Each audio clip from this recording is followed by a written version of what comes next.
নমস্কার, 5:05 মিশালি নিয়ে আমি অতনু রয়েছি আপনার সঙ্গে। প্রথমেই হলংয়ের খবর, তার কারণ হলংয়ে বনবাংলো কিভাবে আগুনে পুড়লো এ নিয়ে যখন তদন্ত শুরু হয়েছে, ক্ষোভ প্রকাশ করছেন মুখ্যমন্ত্রী মমতা বন্দ্যোপাধ্যায় যে কিভাবে হলংয়ের বনবাংলোয় আগুন লাগলো।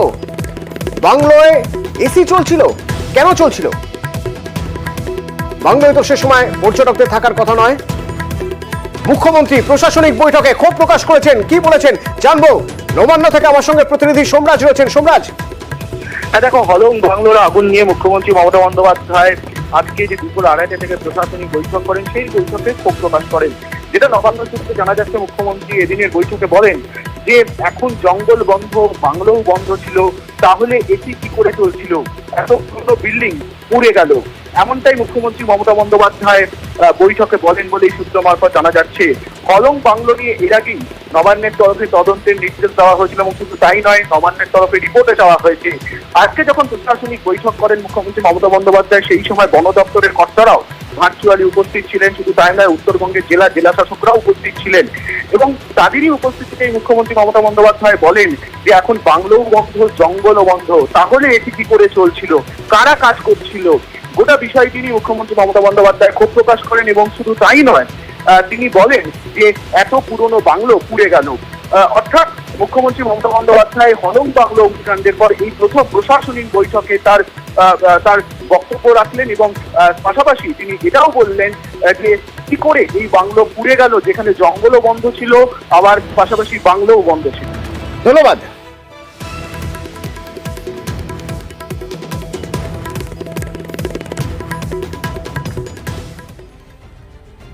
শিক্ষক নিয়োগ দুর্নীতি নিয়ে একের পর এক কথা হয়, আদালতে মামলা চলছে। এই শিক্ষকদের এবার তাদের যে যোগ্যতা, তাদের যে যোগ্যতার নথি, সেই নথি এবার পোর্টালে তুলতে হবে নির্দেশ দিল কলকাতা হাইকোর্ট। কেন, এর পিছনে কি ব্যাখ্যা রয়েছে? পোর্টালে শিক্ষকদের নথির তথ্য দিতে হবে। শিক্ষকদের যোগ্যতার স্বচ্ছতা রাখতেই পোর্টালে তথ্য দেওয়ার নির্দেশ হাইকোর্টের। কিন্তু এই নির্দেশের পিছনে কি পর্যবেক্ষণ হাইকোর্টের, জানবো। আমার সঙ্গে হাইকোর্ট চত্বর থেকে রয়েছেন প্রতিনিধি অর্ণব। এই নির্দেশ অর্থাৎ শিক্ষকদের নথির তথ্য পোর্টালে তুলতে হবে, বাংলা শিক্ষা পোর্টালে, এই নির্দেশের পিছনে কি পর্যবেক্ষণ রয়েছে হাইকোর্টে?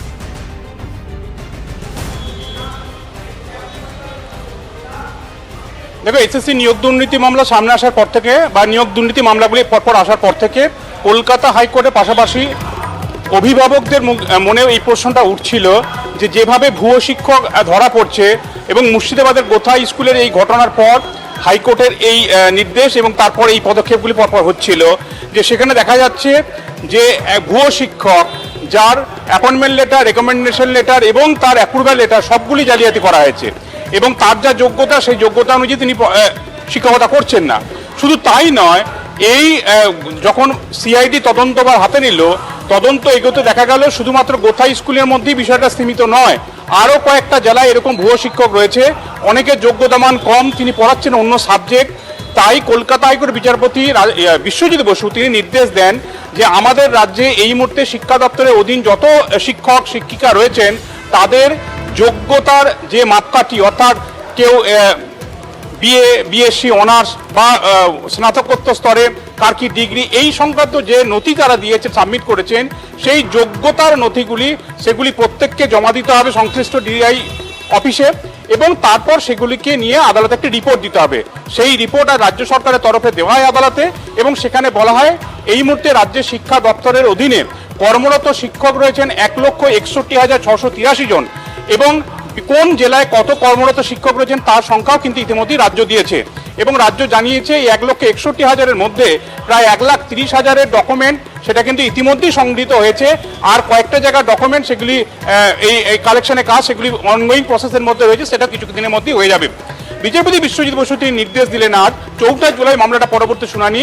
বাংলা শিক্ষা যে পোর্টাল রয়েছে, এই সমস্ত ডেটা অর্থাৎ এই 1,61,000 যত কর্মরত শিক্ষক, সেটা প্রাথমিক হতে পারে, উচ্চ প্রাথমিক হতে পারে, মাধ্যমিক হতে পারে, উচ্চ মাধ্যমিক হতে পারে, তারা যোগ্যতা অনুযায়ী শিক্ষকতা করছেন কিনা, পড়াচ্ছেন কিনা, সেইটা যাতে অভিভাবক বা যে কেউ দেখতে পারেন তার জন্য এই সমস্ত যোগ্যতার নথি সেটাকে ডিজিটাইজড করে সেটা বাংলার শিক্ষা পোর্টালে আপলোড করতে হবে এবং 4 জুলাই কমপ্লেন্স রিপোর্ট করে রাজ্যকে আসার কথা বলা হয়েছে। তবে আরো যেটা সুখবর, রাজ্য সরকারও কিন্তু তারাও স্বীকার করেছে যে এই প্রক্রিয়া যদি চালু হয় তাহলে এই ধরনের ভুয়ো শিক্ষক থেকে আটকানো যাবে এবং বিষয়টাও সকলের কাছে জলের মতো স্পষ্ট থাকবে।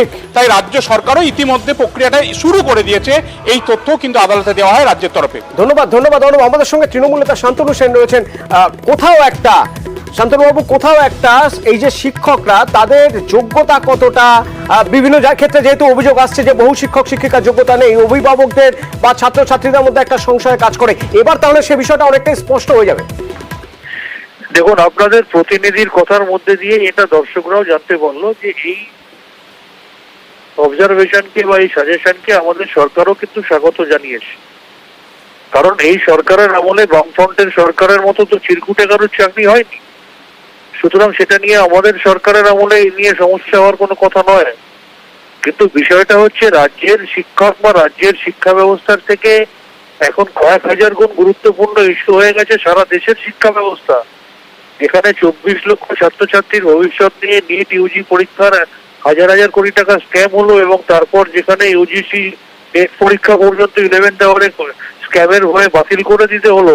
সারা ভারতবর্ষের শিক্ষা দপ্তর কোন জায়গায় নিয়ে গেছে শিক্ষা ব্যবস্থাটাকে, সেই নিয়েই তো দেশের মানুষ সব থেকে বেশি চিন্তিত। আমাদের বাংলার শিক্ষা ব্যবস্থা মমতা ব্যানার্জির হাত ধরে যথেষ্ট সুদৃঢ় জায়গায় পৌঁছেছে, কিন্তু দেশের শিক্ষা ব্যবস্থাকে তো দুর্নীতির শিখরে পৌঁছে দিয়েছে কেন্দ্রের বিজেপি সরকার। ধন্যবাদ ধন্যবাদ। হাইকোর্টের নির্দেশ, গোটা স্কুলের নিয়োগ দুর্নীতি মামলায় নির্দেশ হাইকোর্টের।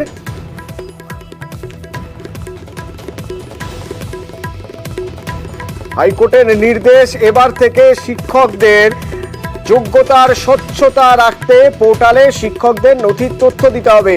ডিজিটাল নথি, অর্থাৎ বাংলা শিক্ষা যে পোর্টাল, সেই পোর্টালে রাজ্যের সব শিক্ষকের নথি ডিজিটাল করার নির্দেশ এবং তা 4 জুলাইয়ের মধ্যেই ডিজিটাইজ প্রক্রিয়া সম্পন্ন করতে হবে। কারণ রাজ্য সরকার ইতিমধ্যেই জানিয়ে দিয়েছে যে 1,64,000 শিক্ষক রয়েছেন বর্তমানে শিক্ষা দপ্তরের অধীন, তাদের মধ্যে অনেকের নথি ইতিমধ্যেই ডিজিটালাইজ করা হয়েছে, অর্থাৎ তাদের নথি পোর্টালে তোলা হয়েছে। কয়েকজনের ক্ষেত্রে বাকি, কিছু সংখ্যক শিক্ষকের ক্ষেত্রে এখনো পর্যন্ত বাকি রয়েছে, যা দ্রুত ডিজিটাইজ করা হবে। বিচারপতি বিশ্বজিৎ বসুর মন্তব্য, স্কুলের শিক্ষকদের পড়ানোর বিষয় তাদের যোগ্যতা কতটা তা ছাত্রছাত্রীদের অভিভাবকদের জানা উচিত।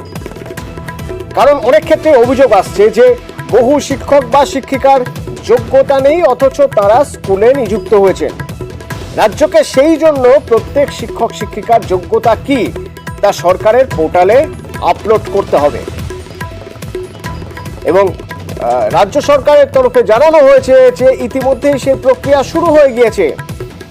অর্থাৎ যে 1,64,000 শিক্ষক বর্তমান শিক্ষা দপ্তরের অধীনে রয়েছেন, তাদের মধ্যে অনেকেরই নথি ডিজিটাইজ করা হয়েছে।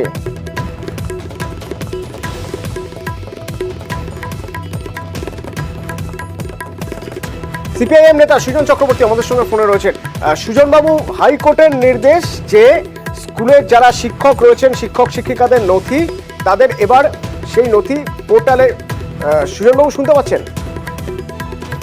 পরবর্তীতে যোগাযোগ করবো সুজনবাবুর সঙ্গে।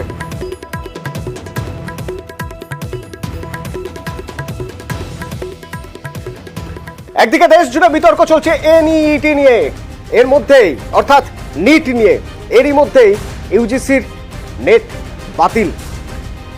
ইউজিসির নেট যারা পরীক্ষা দিয়েছিলেন আবার তাদের পরীক্ষায় বসতে হবে, কারণ ইউজিসি নেট বাতিল ঘোষণা করা হয়েছে।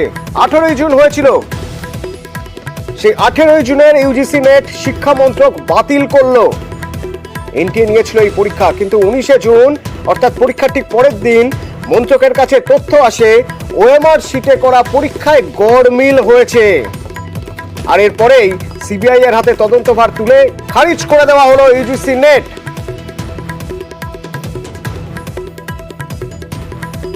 18ই জুনের পর 19শে জুনই যখন বেনিয়মের তথ্য পায় ইউজিসি, তারপরেই তৎপরতার সঙ্গে এই সিদ্ধান্ত।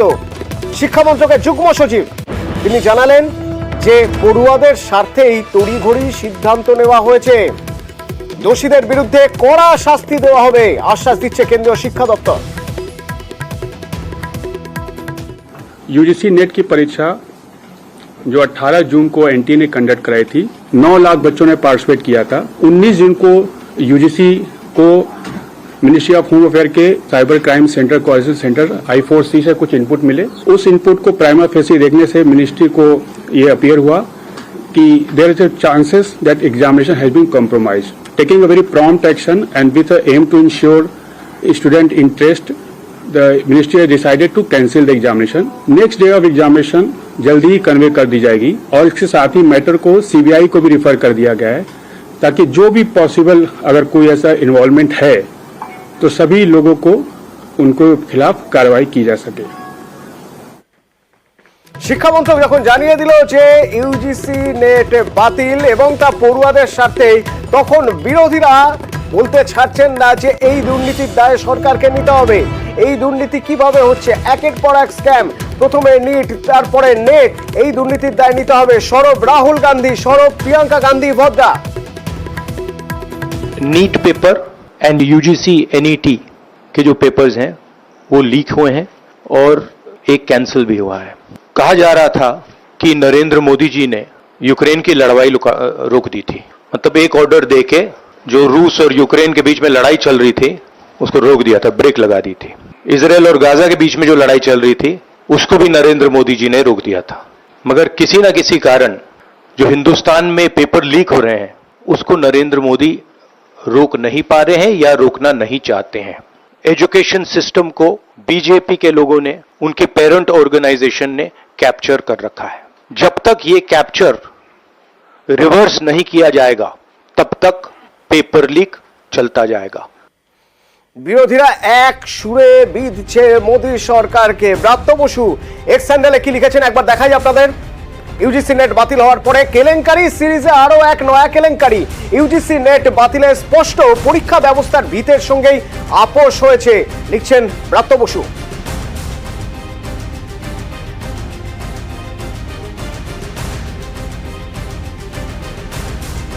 আর এর আগের আরেক কেলেঙ্কারি কি, তা হলো নিট।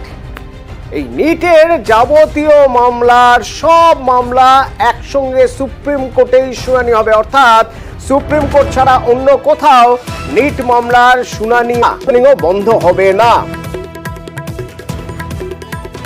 সুপ্রিম কোর্ট নোটিশ দিয়েছে ন্যাশনাল টেস্টিং এজেন্সি এবং কেন্দ্রকে। আরো জানবো নয়াদিল্লি থেকে মৈত্রী প্রতিনিধি আমার সঙ্গে রয়েছেন। মৈত্রী, কি খবর রয়েছে? অথচ দেখো, আজকে সুপ্রিম কোর্টে নিট মামলার শুনানি ছিল এবং সেখানে দাঁড়িয়েই বিভিন্ন হাইকোর্টে যে সমস্ত নিট মামলাগুলো চলছে সেই মামলাগুলিতে স্থগিতাদেশ জারি করেছে সুপ্রিম কোর্ট। একই সঙ্গে এনটি অর্থাৎ ন্যাশনাল টেস্টিং এজেন্সি, যারা নিটের এই পরীক্ষা যারা কন্ডাক্ট করেছিলেন তাদেরকে নোটিশ জারি করা হয়েছে সুপ্রিম কোর্টের তরফ থেকে। সুপ্রিম কোর্টের বেঞ্চ তাদেরকে জানিয়েছে যে 8ই জুলাই অর্থাৎ পরবর্তী যেদিন শুনানি রয়েছে এই নিট মামলার, সেই দিনের মধ্যে তাদের এই যে নোটিশ সার্ভ করা হবে সেই নোটিশের জবাব দিতে হবে এনটিএ কে।